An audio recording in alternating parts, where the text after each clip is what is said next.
So, as you all know, this is a very important session, and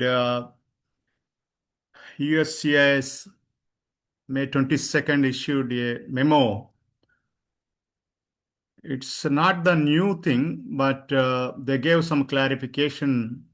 It's a clarification memo, mostly. It's already they are implementing it, but AOS, adjustment of status under INA 245 is an extraordinary form of relief rather than an automatic entitlement. So right now we have Madhurima Paturi here. She's an expert in immigration law. She has been practicing in Florida so more than 20 years. So thank you, Madhurima Garu, for joining and taking time to explain our community what's the impacts of this new memo for all type of visa categories. So thank you. And also ground rules, please mute everybody yourself except Madhurima Garu. If you want to ask any question, first put it in the chat, then we will give you an option to talk. So if anybody wants to talk in between, we will remove from this Zoom session. Please bear with us. Thank you so much, Madhurima Garu. Here is your, Thank you, Srinivas Garu, and thank you for the Central Florida community. We are always upfront in bringing and discussing the important things. Welcome everyone. I know it's a long weekend, but seems like our weekends nowadays from last couple of years are only talking about the immigration issues. It's so unfortunate, but it is important to educate ourselves, as you probably heard already with the multiple attorneys and read so many blogs. So the policy as it is was issued on May 21st, which is on Thursday evening, and USCIS reiterated that on May 22nd on Friday morning, early morning. So what is this all about, right? The lot of questions I received from last 3 days is all about, so do I have to go back to get the green card at the consulate? Because that's how the face of the memo itself is shows, right? So there is a lot to discuss on that. And at the same time, I do want to let you know to everybody that nobody knows the impact of the policy yet. This is the truth. So a lot of people are asking what happens if it is my 485 is already pending. What if I have the EAD? Do I have I do have the advance parole? Can I travel now? Is that safe to come back? Nobody knows what's the answers for those questions. All the policy is telling is, which I'm going to talk only about the policy. We don't know the impact yet. I'm going to talk more about throughout the next few minutes. Keep repeating the same thing. Nobody knows the impact. This is the truth. Nobody knows the impact yet, right? But I do tell you that, I told to Srinivas this morning that we already see so many changes from last few months, right? Even the policy is a publishment right now, but all these changes, how they're being more scrutinized, more implementing the policy itself, like the initial policy, we are seeing those things throughout last year from the administration started and all those things.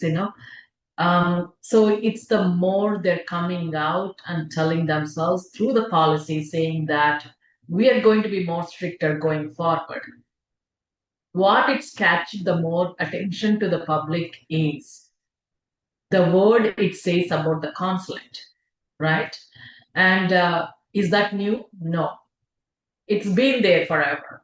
That's always been the goal for the administration and the general homeland security for the USCIS, how they're supposed to be doing it.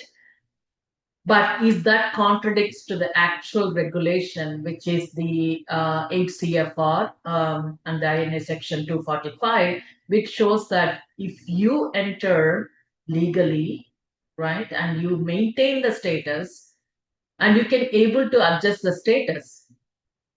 But what is disturbing right now is the subject itself of the policy is adjustment of status is a matter of discretion and administrative grace. Okay? And an extraordinary relief. So unless you show yourself there is an extraordinary relief that permits you to adjust the status in the United States, otherwise everybody should go through the process, consulate visa process. Okay? So this is the only line. If you look at the policy memorandum subject, adjustment of status is a matter of discretion. Matter of discretion is always there. Okay? And on the top of that, they put this interesting word called administrative grace. Grace is something like you're telling to the officer that, hey, you need to weigh the case, every single case. Okay? Make sure that there is extraordinary circumstances why they need to adjust the status in America versus everybody should be going to the consulate process. Okay? So when you file the adjustment of status or the permanent residency, also called as green card, in America, it's called as adjustment of status. That means that whatever the status you are in, you can adjust to permanent status by filing the 485. How do we usually file the 485? Either you have an immediate relative. Immediate relative is somebody U.S. citizen, spouse, kid over 21 to the parents, all these people are all concerned to the US citizen immediate relatives. Or you can also adjust the status spouse of the green card holder, depend upon when the dates are available. And most of our community adjust the status through the employment based, right? Where you can go through the PERM or EB1A, EB2 NAWs, EB5, all these categories. And you transfer from there, and when you're eligible, when your visa bulletin, your dates or priority dates are available, you file the 485. And while you are here and maintaining your status, most of us are all on the H-1B. You maintain your H-1B until your priority dates become current. That's where you apply for 485. So 485 is the form only can be used while you're in the United States, which is called again the adjustment of status. Otherwise, let's say if you have the I-140 approved, right, and you're on the H-1B, whenever your priority dates become current, you're supposed to be at the consulate, okay, at the consulate to get the green card. That means that once your priority dates become current, NVC, which is the Department of State, part of the Department of State is called National Visa Center, is going to send you an email telling that just like DS-160, there's a DS-260 for the immigrant status where you're going to fill up all these applications, do the police clearance certificates, medicals, and other things. Then they will schedule an interview to go to the consulate, just like how you do your temporary visas like H-1B, L-1, B-1, B-2, F-1, and all those kind of things.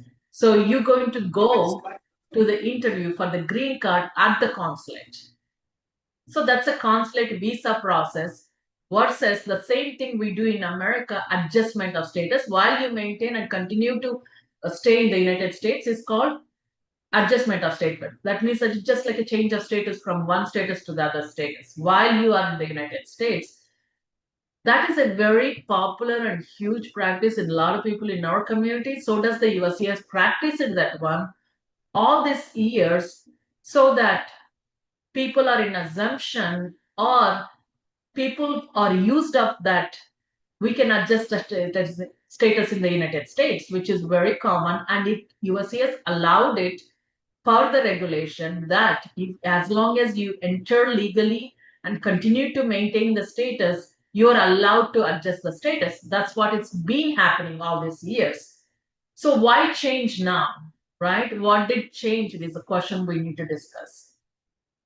Again, there is no change in the regulation. It is very important for all of us to understand there is no change in the regulation, but what they're saying is they're going to be changing how they're going to check on each case by case to see that why should you adjust the status in the United States?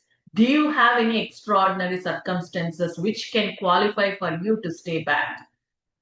What are those extraordinary circumstances is not given the meaning in the policy. So we don't know what the extraordinary circumstances are. Of course, every other person in the social media is telling that, hey, you need to have a family ties, you need to do this, you need to do that.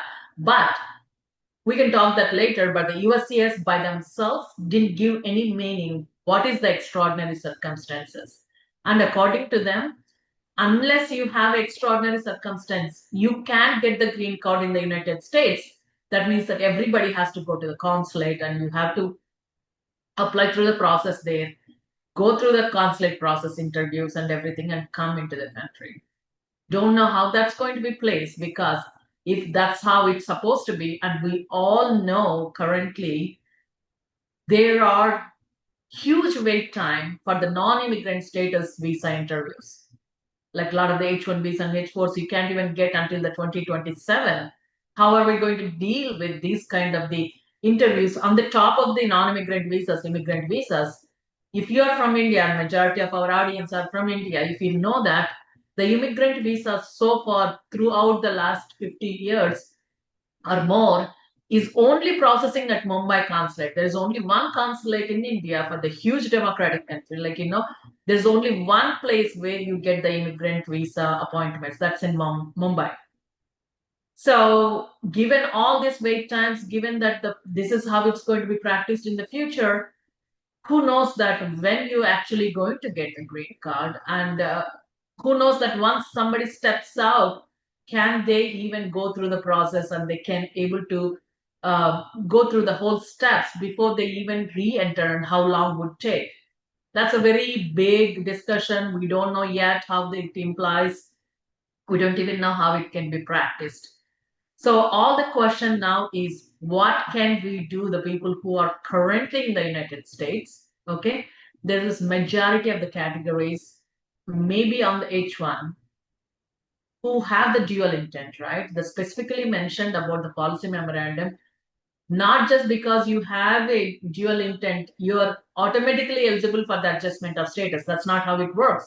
They specifically mentioned that three categories they mentioned in the USCIS press release is non-immigrants like students, temporary workers, or people on tourists come to the US for a short time and for a specific purpose. Okay, so your purpose is here to study and leave, to have the tourist visa and leave, and come here to work on the H1, L1, and in any dual intent or single intent visas, and you're supposed to be leaving after that particular itinerary. Okay, unless you show that extraordinary circumstances that you can adjust the status. So why are they doing this? Even though it's been a law, it's been a regulation for so long, but everybody's so used of it, there an acceptance that they can adjust the status. Why change now, right? So it's not a change. Again, they're just going to strictly follow the policy which was there originally, according to them. This is the original thing. We are returning to the original intent of the law to ensure aliens navigate our nation's immigration system properly. Okay, from now on, they specifically say that now on, an alien who is in the US temporarily and wants a green card must return to their home country to apply, except in extraordinary circumstances. And they didn't explain what is extraordinary circumstances. But we can practice, at least try to see that what we can put the help, or what kind of the documentation, or what do you have to maintain as a beneficiaries to meet that extraordinary circumstances. Again, this is going to be case by case, and the officer is going to look at it. How did you enter? What status you entered? How did you maintain your status? During the maintenance of the status, did you got in trouble with a crime or anything against to the law?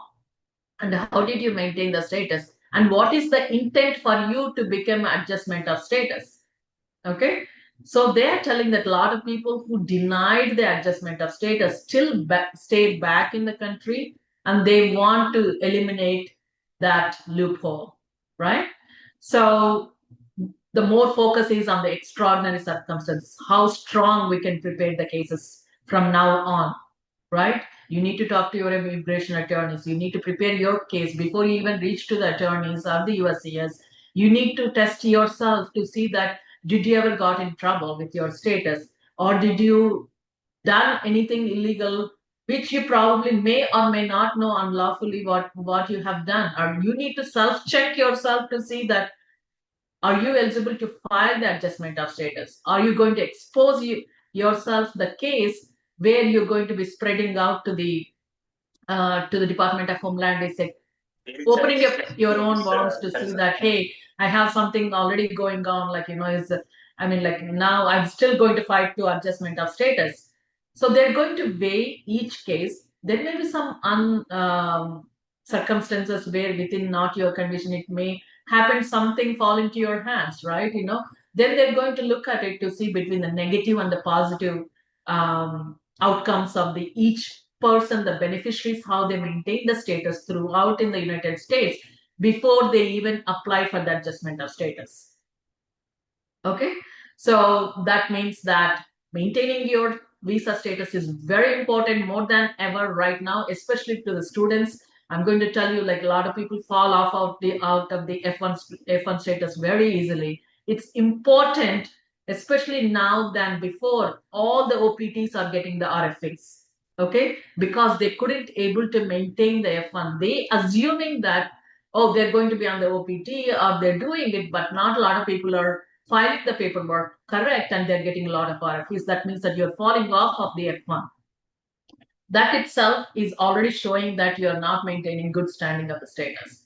It's the same thing with H1. We see a lot of H4 EADs who are doing the multiple jobs. H4 EAD is allowed to do the multiple jobs. That's okay. You can do the business, you can do a lot of things. But it's also important, we can't always think on one side. You're only thinking on one side, thinking that you can do the multiple jobs. It's also important and responsible to look at it. What are those multiple jobs are you looking at the actual employment agreements, contracts, to see that are you allowed to do to the multiple jobs? When you work for a certain employer, you may not able to work for other employers, especially with the federal jobs, state jobs, lot of financial secured jobs, those kind of the highly secured jobs. You need to look into the agreements itself. This is not a new policy again, right? It's been there. But why we're talking right now is to adjust the status. You need to make sure that not only you are eligible for the adjustment of status, you also have to show that you didn't made any negative impact so far on your status. It's so important than ever. Like a lot of people involved in the domestic violences, crime, trafficking, DUI, theft. There's so many things happens in the community, and in general, the human beings around, like people does knowingly or not knowingly, and there's no excuse for any of these things. So if you do want to maintain the status more than ever, we need to make sure that we have a clean history while we are in the United States. So on the top of that, we also have to show that extraordinary circumstances, not only the negative effect, we also have to establish a positive effect to adjust the status. What is a positive? Like examples, we don't know again, are they going to allow this or no? But we are thinking that you have to build a strong ties to the United States. You need to have a family ties. You need to make sure that your job is so important. It is creating economy. It is a national importance. You should be extraordinary ability to make sure that you have that ability to make sure that you are giving something back to the country, right? These are the extraordinary circumstances. But at the same time, there's a lot of people been asking this question. Oh, what if I'm going through some health issue, right? It's extraordinary circumstances. Can I stay back? I think that may go on the other side. I strongly believe that it's going to go on a negative side more than the positive side. The reason I'm saying that, if you all remember, in the first term of the Trump administration, and towards that time, like there is extra 5 pages of the 485 where you have to fill up everything about public charge questions, right? Oh, no, do you have money to stay here? Do you have any health conditions? This and that.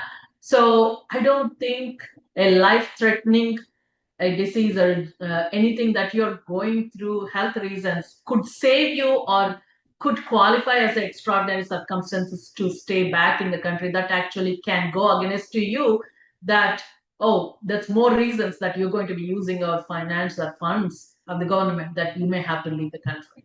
So we don't know exactly the reasons how they're going to calculate, but we do have to evaluate how we are going to submit these cases. Make sure that you do maintain your status. That is it within your control. Think about what it is in your control, and you have to make sure that you can do that.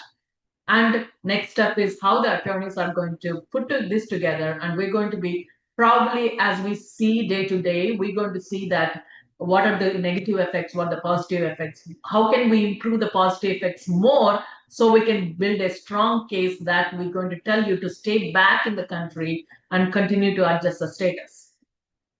So none of these meanings are explained. None of these definitions are explained. More than anything, this is not a new law, and they're just giving instructions, a policy memorandum to the officers who are adjudicating the 485s.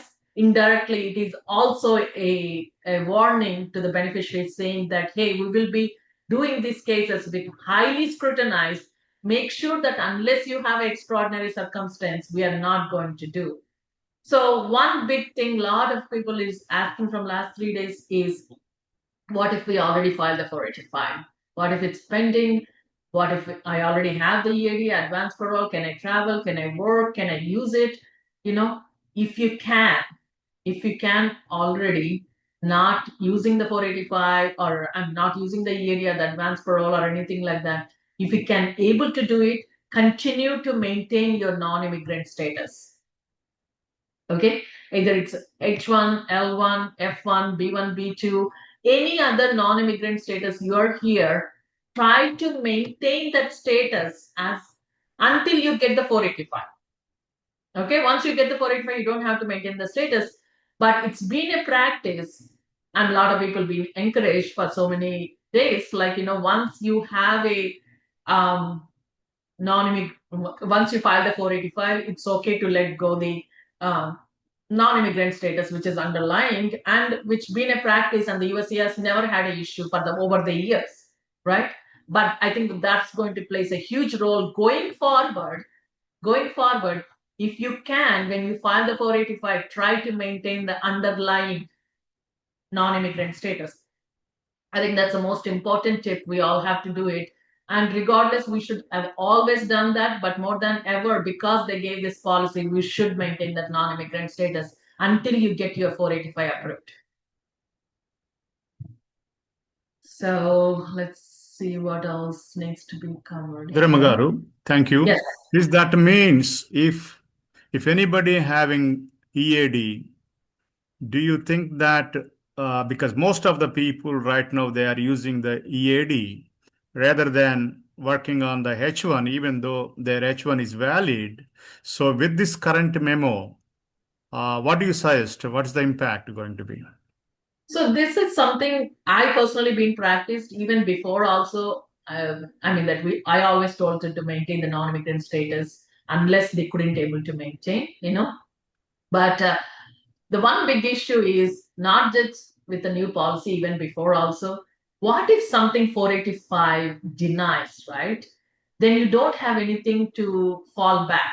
You already let go the H-1B and you're on the EAD. If the 485 denies, then you don't have any status to stay back. Not only that, you can't change status also, because you don't have a status. You can't change status. Yes, you are legally can stay here, work, travel, everything with the 485 EAD and advance parole. But if something 485 denies while you are using the EAD, then you don't have any status to stay back. And also, while you are on the EAD and not continuing on the H-1B, it's also important how you're using that EAD, right? Yeah. So as I was telling you example earlier, like, doing the multiple jobs or doing the multiple businesses, and you're getting trouble in one of those things, are not able to maintain the jobs, or doing the multiple jobs, which you are not supposed to be doing in certain circumstances, and doing the businesses where you are probably got in trouble with the partners and other things. more than ever, that EAD, how you're going to be using, is extremely important going forward. Yes, it gives you a lot of benefits, but with this policy, we should look back to see that how you're using the EAD. That's why I was telling you earlier, like, if you can maintain the non-immigrant status, even though you have EAD, maintain the non-immigrant status until you get 485. But if you're already in the EAD and you let go your H-1B, then you do have to think about it, how you want to carefully use that EAD. But filing the H1 right now, probably going back to the H1, probably not possible for a lot of people if they're already using the EAD. And remember, there's a lot of things also come into the play. Example, like 100,000 for the H-1B could play, depend upon if you wanted to go back on the H-1B, you may have to end up going to the consulate process. So be careful how you play around. I'm not telling that everybody has to leave right now, go get the consulate process. It's not in your hands. By the way, even if you want to get the consulate process done, you do need to know what is consulate process for the immigrant visas. You all know how to deal with a non-immigrant status, but it is important to know how you deal with the immigrant cases. With the immigrant cases, you do need to get a notification from the Department of State, which the email is from the NVC, National Visa Center. Unless the NVC sends you an email saying that, hey, fill out these forms in the online, provide me the police certificate, provide all the originals, which you need to be everything uploaded in the online and everything. They have to process, NVC has to process, then they have to send to the consulate, depend upon your priority dates. They're going to issue an interview date. So it's a long process. It's not a small process. It's a very long process. Don't think that, oh, I have to do in the consulate, you have to leave today. No, that doesn't work like that. Maintain your non-immigrant status. Continue to file the 485. It's very important to show that how strongly, why you're eligible to file for the green card. The best to show that how you're eligible for the green card is going back to the original regulation, which is the 8 CFR INA 245 A through K. They towards the whole sections are towards how you can adjust the status. You're legally maintaining the status. You're allowed to stay in the country and adjust the status. You have to build the case, that one. It's always been there, as I said, that as long as you have uh, nothing affected on your stay here, then you can continue to file the 485. But we just have to build a strong cases. And more than ever, it's important how you maintain your current status is extremely important, because you don't want to get into negative effect. Okay, thank you. And I know that right now most of our people who got EAD, they are using the EAD. But as of now, what you suggesting that keeping your original status on H1, but H1 also there is a limitation, right? So even though they have the EAD, and H1 also expires because H1 limitation also expires. Then their AOS adjustment of status not finalized. Then they don't have anything to use except the EAD, right? No, there's AC21. Okay. The regulation called AC21. You can, once you have your perm approved and I-140 approved, H-1B can have a multiple extensions of 3 years, until Okay. get your 485. How many extensions? How many extensions they get? Yeah, it's unlimited. Okay. That's AC21 regulation. Yeah. That's fine. So, and also in most of our community cases, a lot of them are H4 EADs. Okay.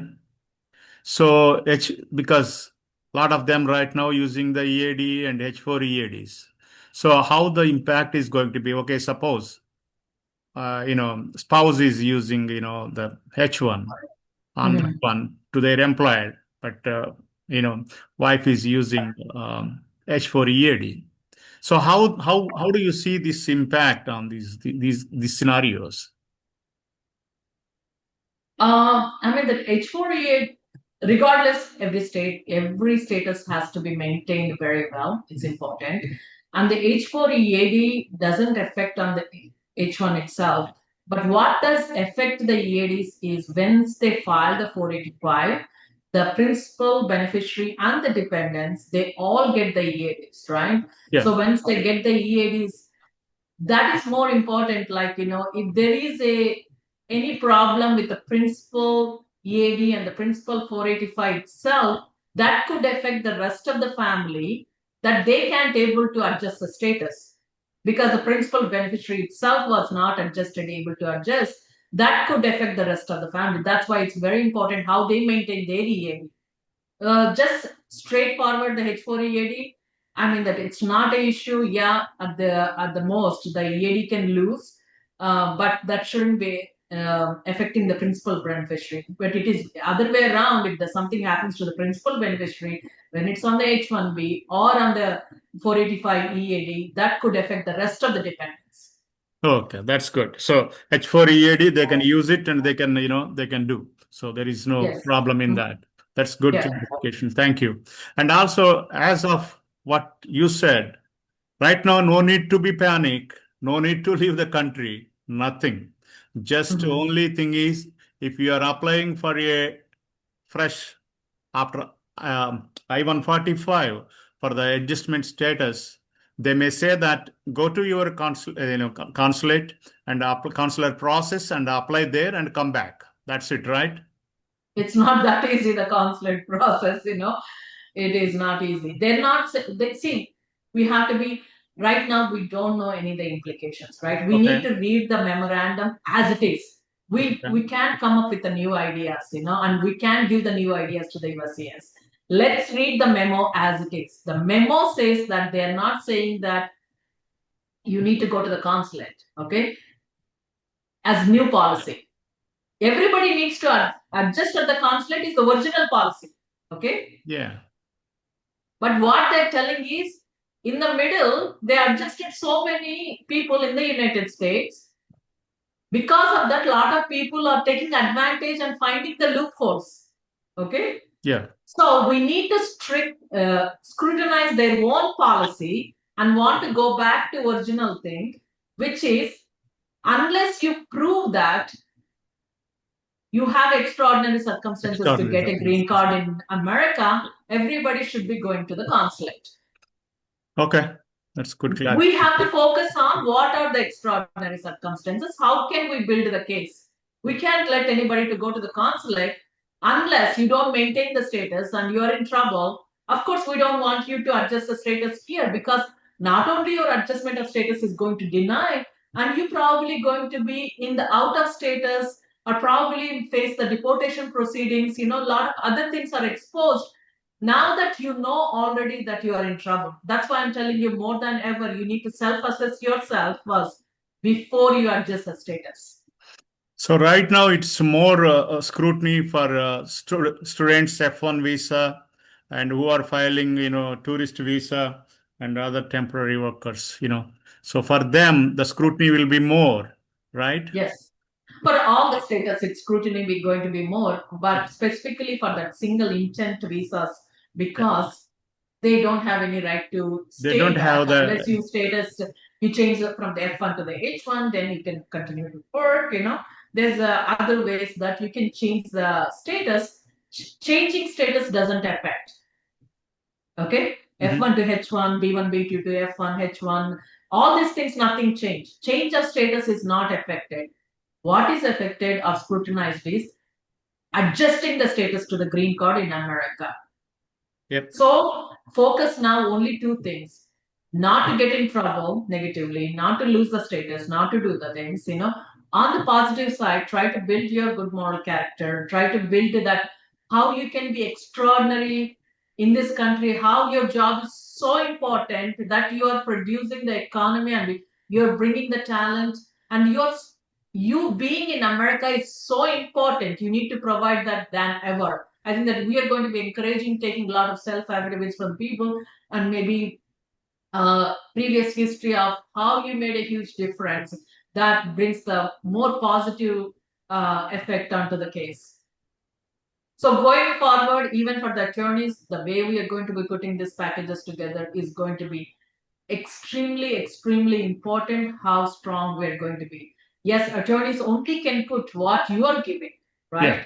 If you have a crime, I can't take it out that one. I need to put that together, right? Yep. At the same time, if you have a positive effect, you have a gold medal, you have a national interest, you've done the extraordinary ability doing some things, which we think that you're going to be needed in this country.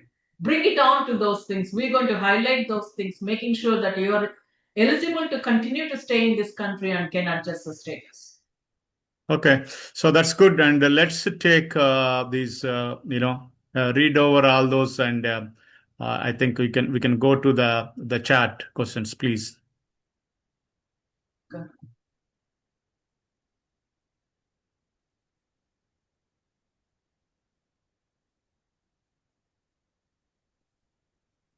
Yeah, I think Madan, he wrote regarding the green card for my parents, and they have a tourist visa. What is your advice in this case?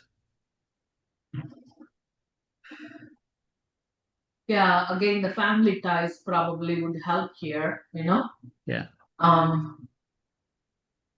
Yeah, we need to look into it more than that. Like, the parents has any health issues because the public charge is going to come back.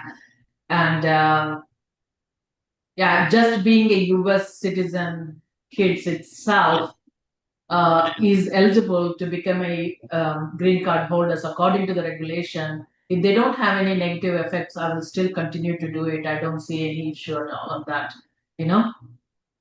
But positive effects, negative effects, both we probably have to look into it. I think that going forward, taking any general questions is going to be hard.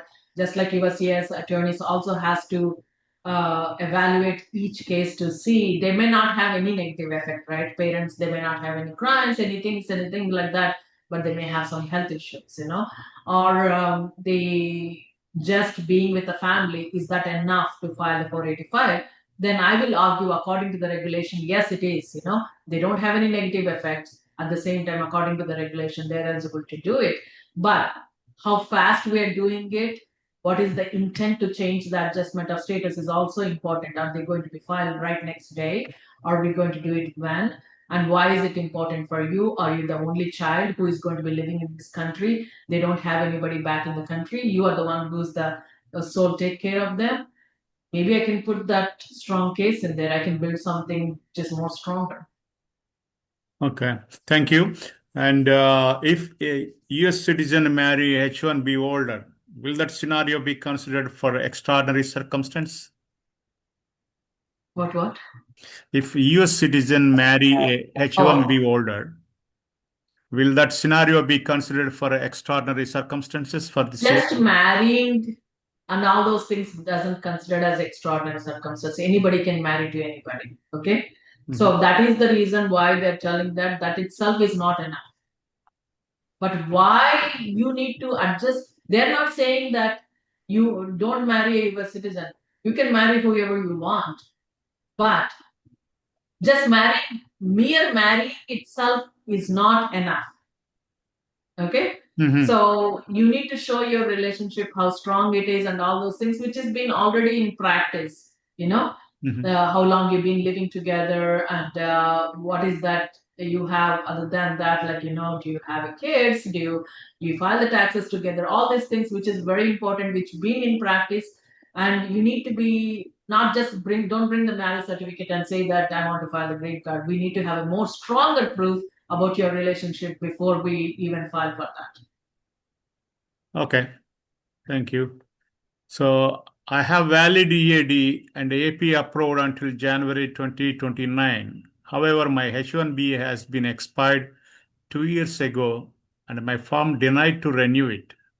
Hence, can we submit the extension of H1 and H4 by invoking the expired H1?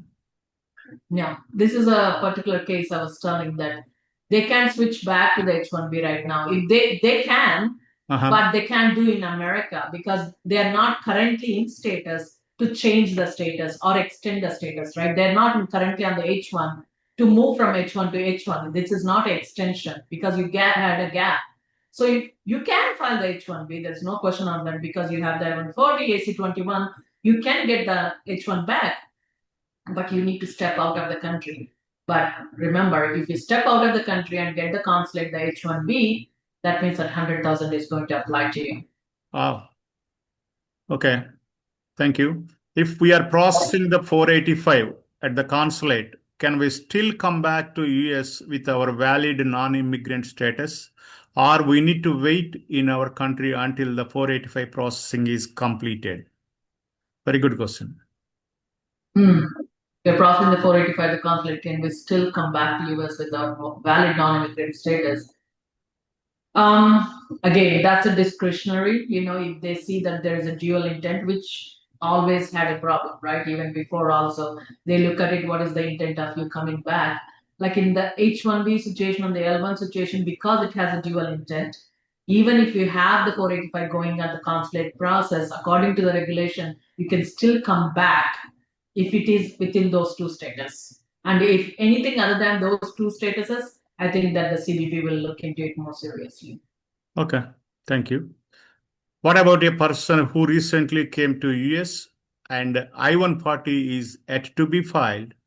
Anyone who is newly applying, how does this change matter? Okay, I think we It's already the same thing. I mean that as we keep saying, right? The law yeah. itself didn't change. Yeah. It's just a policy how they're going to look at it. If they didn't even file the I-140, anybody who is in the group right now, we know that how long it takes CB283. Thank you. If 485 is already applied, got the EAD, and started working on EAD, how can we now send additional information to USCIS to build an extraordinary case? Can we file 485J to send this additional information? Don't do anything yet. If anything, if they're going to start doing these things, we're going to get RFPs, right? Okay. We all going to wait for this RFPs to see and just pray that whoever already in pending, hopefully they're not going to touch on those things. Going forward, probably they're going to act on this policy. But in practice, we've been already seeing these things. Okay. And in between. Don't send anything ahead of the time. If anything works, let's wait for the RFP. In the meantime, let's start thinking about building up how we can do it. Or if we have the RFP reach out to us, then we can look into it. We can work on that. So, with all these, with the new strict scrutiny of this implementing this the law, I think any negative marks, because now we see a lot of cases in the community, DUI and domestic abuse, and any of the small criminal history are going to become adversely affect these cases, right? Normally it affects, but now in the scrutiny, it is going to affect more. So that's very important to, to be, vigilant and make sure that you have a clean, positive record. Right. And also, it is well-being of the, community. These are all need to be avoided in general also. But if you don't avoid, then your case is going to be more complicated in these situations. So, and I also see the worst situation sometimes the attitude changes. So the community that oh, whatever happens, it's okay. I will do it my best. Yeah. And the worst thing is, I know that I'm not supposed to probably say here. A lot of people says that I will live as much as I can. I earn as much as I can. I will leave. I mean, like, why are we even thinking like that? I mean, like, wherever you are, you have to make a mark that you have to abide by the law. Yep. Right? Do whatever you can. What are they going to do? It that kind of the attitude has to change. Because it's not just affecting that person. If you don't change, it's affecting the whole community. Whole community too. Whole community. We already see in the country that there is so much against to the in general to the South Asians and to the Indians, how there is so much H-1B fraud is going on, how much we are misusing the things and everything. Not a lot of people are all involved in this kind of the bad behavior, but there is only less than 10% people who are doing that, but it's affecting to the 100% of the community. Even there is one case, yesterday it came, even deputy also telling me, the child, child going out and playing in the neighborhood without the, you know, uh, accompanying by adults. This is going to also affect you because from the community, the neighbors called the department, and child and welfare department came, and they are doing the scrutiny and investigation and interviews. So if So, but that's kind of the any cases against you yeah, also would affect the 485. that's what I'm trying to tell. Even simple things like your child going out, without your accompanying. If simply these neighbors see that one, if they call, those kind of things also we need to take care.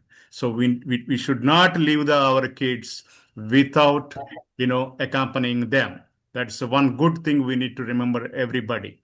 The second thing, yesterday one phone call came regarding the domestic abuse. Okay, lot of argument comes, lot of things comes, but the child called the 911, and the 911 police came and they arrested the husband. Now I know it is in the court, they have, but wife she don't press the charges. Okay, but still this is going to be on your record. Still this is going to be on your record, and it is going to affect your these statuses also. So we have to be very careful, and we are not generally also we should have a positive environment and amicably resolve the issues. Thank you.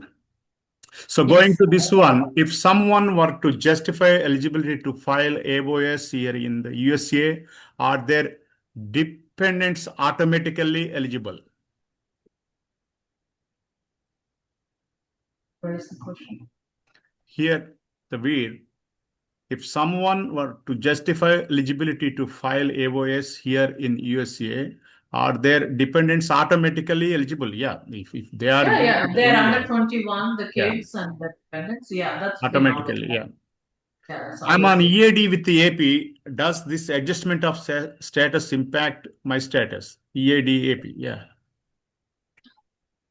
See, the EAD and AP is the interim relief before Ah. you get the 485, right? EAD and AP itself is not the final. EAD and AP will help you to work and travel while you wait for the 485. Mhm. Okay? If the 485 denies, automatically the EAD and AP is gone. Mhm. Okay? So when everything is gone, you can't stay back here because you don't have any other status. Right now, EAD and AP is not affected, right? What are we concerned is about the 485 itself is going to be approvable or no. Mm. Okay? If you Yeah. think that 485 is approvable, you shouldn't be worried about your EAD and AP. And by the way, there's also other questions like, is it eligible for the EB5? Is it eligible for others, this and that? For now, the face of the policy shows that everybody should be going to the consulate unless you have extraordinary circumstances. Okay? It applies to everybody, and everybody who filed the 485 are going to file the 485. Mm-hmm. Are they going to look at the current pending applications? They didn't say that, but they should, right? Hey, as per the date of release of the policy, I could look into it this way.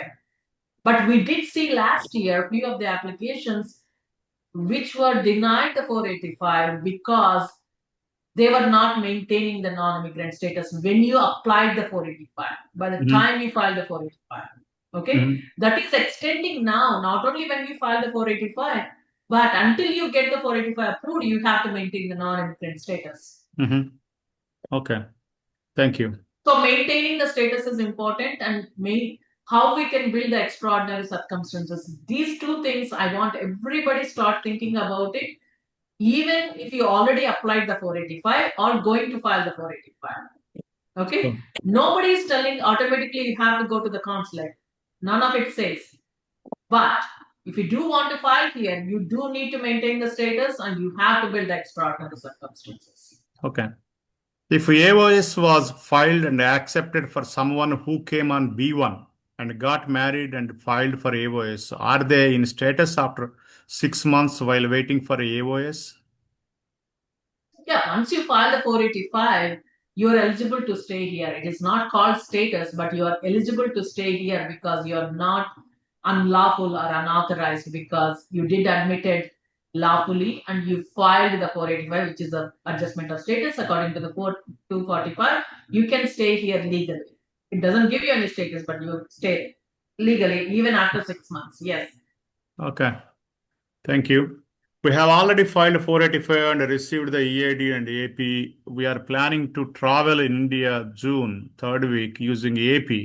Is it okay to travel at this time?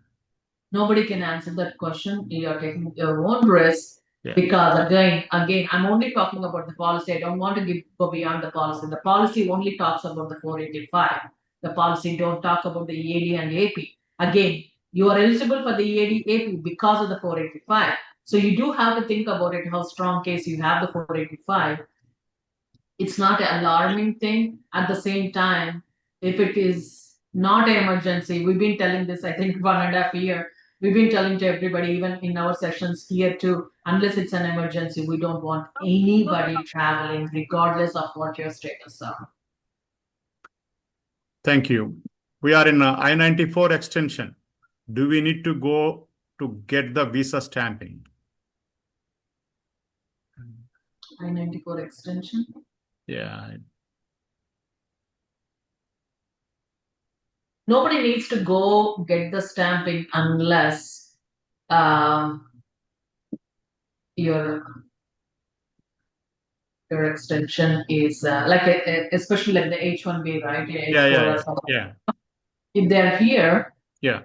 if they finish their I-94 and as long as they filed for the extension and got approved before your I-94 expired, you can continue to stay here. You don't have to go to the stamping just to get the new visa, new I-94 or anything like that. But make sure that you applied and approved before your current I-94 expires. The expiration, it depends on the expiration criteria. Okay. Thank you. Does it applies to EB5 AOS as well? That's what I was telling you. They didn't specify to anybody, It specifies to any 485. It's not about on what basis you applied for the adjustment of status. It's based on what status you were before you applied for the adjustment of status, and how you maintain your status, and what circumstances you have to apply in America rather than applying in consulate. Okay, in a scenario where applicant clears immigrant visa entry in India on average, how many days, months does it take before you get a physical green card to back to USA? Nobody knows that one as of now. Back to the USA. So getting the green card, interview and stamping in India takes for decades. Okay. And once you come back, like let's say the US citizen, right? It's very common in the practice of like parents or US citizen parents or US citizen spouse. We do I-130 all the time on the consulate process, which is a very common practice. Okay. So you need to get the I-130 approved. In your case, you have to get your I-140 approved here. Then the NVC sends the emails, then we go. If it is a US citizens, it comes probably within a 1 year range. Okay. You will get the stamping within 1 year. Then once you enter into the United States, it takes about 2 to 6 weeks for you to get the physical green card, including your social security in the mail. Okay. Thank you. How it is impacting for already filed 485 in October, where spouse only got the EAD and advanced payroll who is dependent? So you're talking about the EAD or the 485? Yeah, they put the both in that one. So it's the same reputation, and with the 485, again maintaining the status and hoping that you have a good circumstances where they can approve. Yeah, it's a reputation of the same thing. Okay. I'm on L1A visa in the process of filing I-140 in EB1C and 485 together. I would like to know what additional care or precautions I should take during the application process to ensure everything goes smoothly. That's good. Everybody wants everything to go smoothly, But unfortunately, USCIS is going to look at it every case, right? Evaluate every case to see that do they have any negative effects or if I want to adjust the status in the United States, what are the positive effects, right? In your case, you're saying that you're EB1C. That means that you are you're already established that either you're executive or the manager for the in both countries. That's multinational thingy. You can put together something, a very extraordinary talent, showing that it is very important for my company or the economy for the United States. My job is very important. Things like that could help you to prove that you have the uh, possibility of doing it. Again, we don't know yet what kind of RFPs we are going to be expecting. Um, Nobody said that don't do the adjustment of status, by the way. The regulation clearly says that as long as you maintain the status, you can file the adjustment of status. All they're telling is USCIS is going forward, please look at each case. This memo is more specifically to the officers how they need to look into the applications. So they want them to look at the application saying that unless they have a strong reason to adjust the status, they don't have to adjust the status here. At the same time, we also have to think about it mostly on the negative side. The people who are involved against to the law or involved with the law are the people who are more afraid than the people who are not. Okay? Yes, we are telling that to build the positive. More than building the positive, I think that I should be focusing more on the people right now who are in trouble, right? They should be the one who is be worrying about it. If you're not in trouble, probably you can still apply. If you never been into the danger of the law, you can still continue to file the adjustment of status. In the meantime, we're going to see what kind of RFPs are we are getting it to build the strong cases. Probably we can come back and discuss on those things. Hey, we are seeing the issue of these things. But on the face of the policy itself, they didn't say what is the extraordinary circumstances right now. Thank you. I have filed EB1C I-140 in regular process. Company won't do premium. It has been more than 2 years. How long it takes nowadays? Any process changes? I-140? Yeah. They are not doing the premium process company, but generally. I understand, but it's not taking 2 years now. Yeah.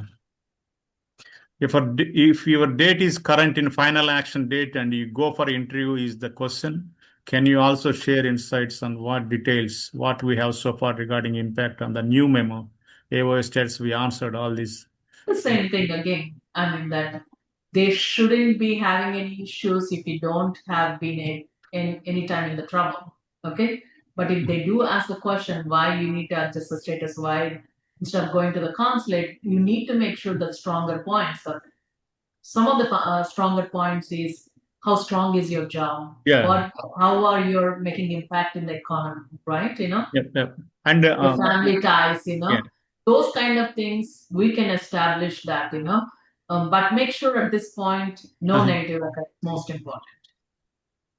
Yeah, okay. So I meant applications already in the process, like filed in October, primary applicant waiting for an EAD and AP. So that's what he wants to say. So yeah, this question is already answered, that one. Okay. So and also if there is a AOS is pending since so many years, so what's the impact on this one? Its processing times are very horrible. Yeah. So it's I think that's one of the reasons they're scrutinizing these things, because millions of the applications are pending right now, just in the processing times. Okay. I had filed 485 recently, but I haven't received EAD and AP yet. Will the new policy memo affect the processing of EAD? It shouldn't be. They didn't say anything about it. Yeah. Thank you. But it's slow. Everything is very, very slow with the Yeah. USCIS from last year, That's why even the H4 EADs, right, we're telling them to file everybody within that 6-month range, don't wait until the last minute. You can also, this is the tip, I know that a lot of people here work for the Deloitte and other people, local companies and everything, and I work for the companies, But the thing is, any company you're filing, if they're filing the H-1B, H-1B, the principal applicant, request them also file the H4 and H4 EAD at the same time. And also, if you can, try to do it everything premium. I'm not going to guarantee everything is going to approve at the same time, but there's a high possibility, and we are seeing at least 95% of approvals of the H4 and H4 EAD when you file with the H1 together under premium. So I think that's very timely. That's the right way to go forward. Let's say, example, the regular H1B processings are taking over the year. Okay. So anything that file in the regular processing are taking over the year right now. It is very, very important. I want everybody to know here who are on the H-1B. It's very important to know that if you file the H-1B, example like extension, right, which is very important, and your application being pending 240 days after your extension period ended, then you're not allowed to work in the United States. You can stay here legally until it gets approved, or you have to leave the country. If you leave the country, remember about the consulate process. Okay. But if you file in a normal processing and the case is pending over 240 days, you definitely either upgrade to premium or prepare to leave the country or stay without working. That's a regulation. It's been always there. It's nothing new. The reason I'm telling right now, the opportunity to take at this stage right now is because we are seeing the cases pending over the year. That's beyond 240 days. If your application is extension pending, that will affect you. Okay. Does having US-born child with a disability and treatment only available in the US makes it an extraordinary situation for parent on H-1B approved I-140 to file AOS?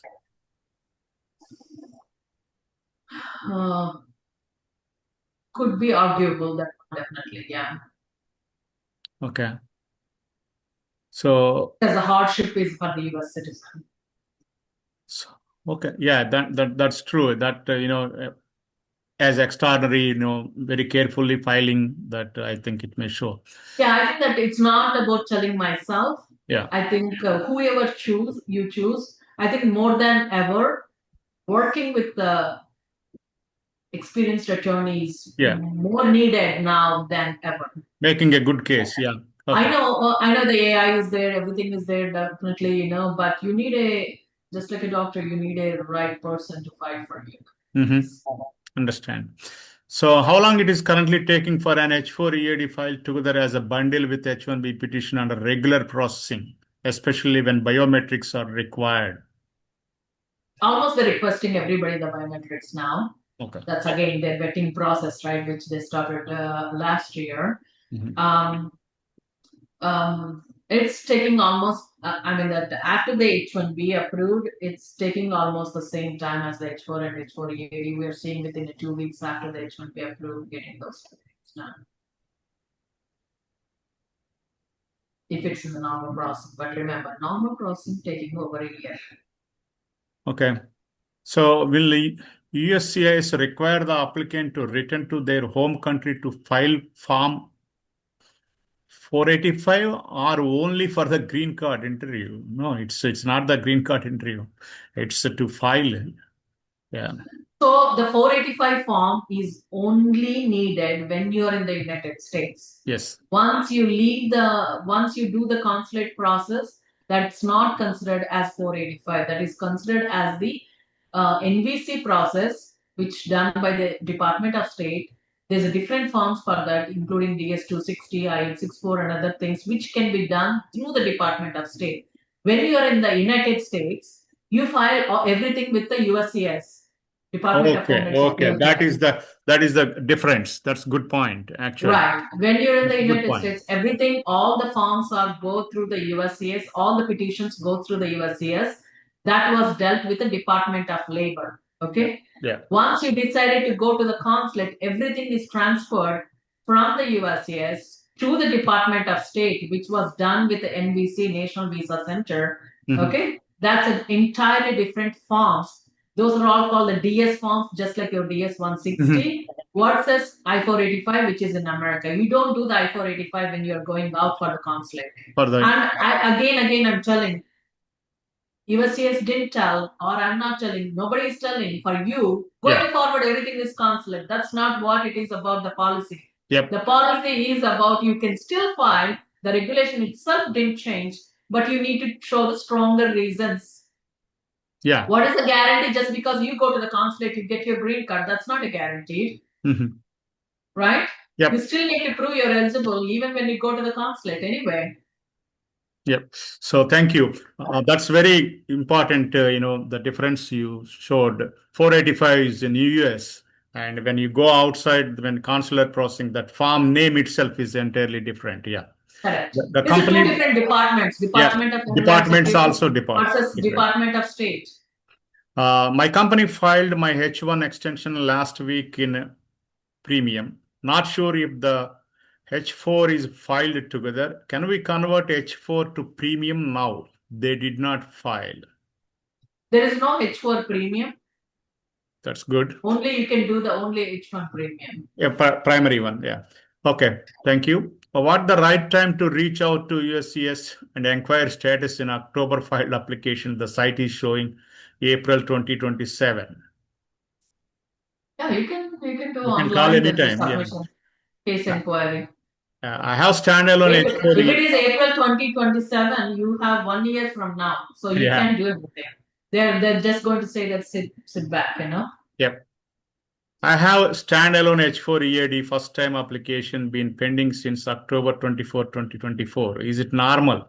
Have not received biometric letter either yet. Also reached out to congressmen to expedite the process, but no update. Okay. It is taking longer time, Yes, yeah. I joined late. My final action date was current in April EB2 and has now retrogressed. Applied for AOS concurrent filing with the EAD AP. Biometrics done in early April. Are pending 485 cases impacted with this updated ruling? Yeah, I guess we can take this opportunity, this question as to conclude the session right now. Yeah. I think since you joined late and it also just reiterating the whole thing, just want to. We have the recording also. Yeah. Yeah, anyway, we're going to close the session right now. Yeah. On this question. Whoever applied, there's no more questions. Biometrics notice. While I joined, I asked the query website, they mentioned. Okay, that's fine. You can call anytime, USCIS and ask that one. And on this occasion, out of this subject, Madhurima garu, there is a concerning things are happening in the community. In April itself, there are 4 unfortunate incidents happened. It is very unfortunate, sad to see, they are, situations like 2 heart attacks. Heart attacks suddenly, it happened. It is very loss for the family and putting the families in risk. And when we see these cases, there is no history of annual checkups. There is no history of annual checkups properly. That is one case.